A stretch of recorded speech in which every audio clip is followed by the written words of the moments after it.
بسم اللہ الرحمن الرحیم۔ السلام علیکم صلی اللہ علیہ وآلہ وسلم۔ ترکوں نے جب مسجد نبوی کی تعمیر کا ارادہ کیا تو انہوں نے اپنے وسیع و عریض ریاست میں اعلان کیا کہ انہیں عمارت سازی سے متعلق فنون کے ماہرین درکار ہیں۔ اعلان کرنے کی دیر تھی کہ ہر علم کے مانے ہوئے لوگوں نے اپنی خدمات پیش کی۔ سلطان کے حکم سے استنبول کے باہر ایک شہر بسایا گیا جس میں اطراف عالم سے آنے والے ان ماہرین کو الگ الگ محلوں میں بسایا گیا۔ اس کے بعد عقیدت اور حیرت کا ایسا باب شروع ہوا جس کی نظیر مشکل ہے۔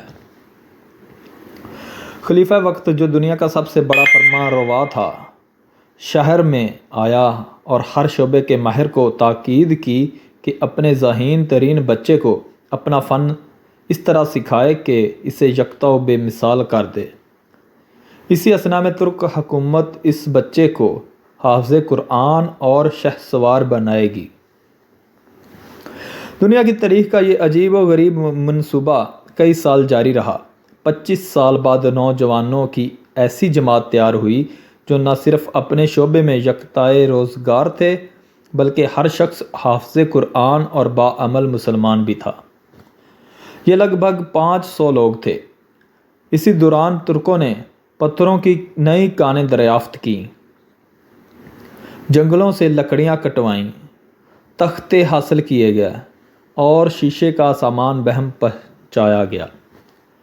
یہ سارا سامان نبی کریم صلی اللہ علیہ وآلہ وسلم کے شہر پہنچایا گیا تو ادب کا یہ عالم تھا کہ اسے رکھنے کے لیے مدینہ سے دور ایک بستی بسائی گئی تاکہ شور سے مدینہ کا ماحول خراب نہ ہو۔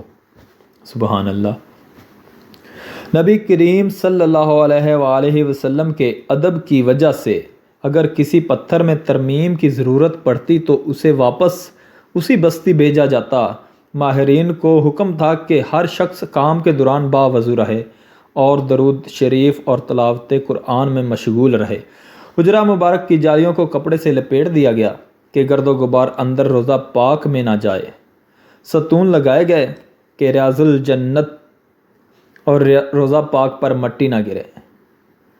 یہ کام 15 سال تک چلتا رہا اور تاریخ عالم گواہ ہے۔ ایسی محبت، ایسی عقیدت سے کوئی تعمیر نہ پہلے کبھی ہوئی اور نہ کبھی بعد میں ہوگی۔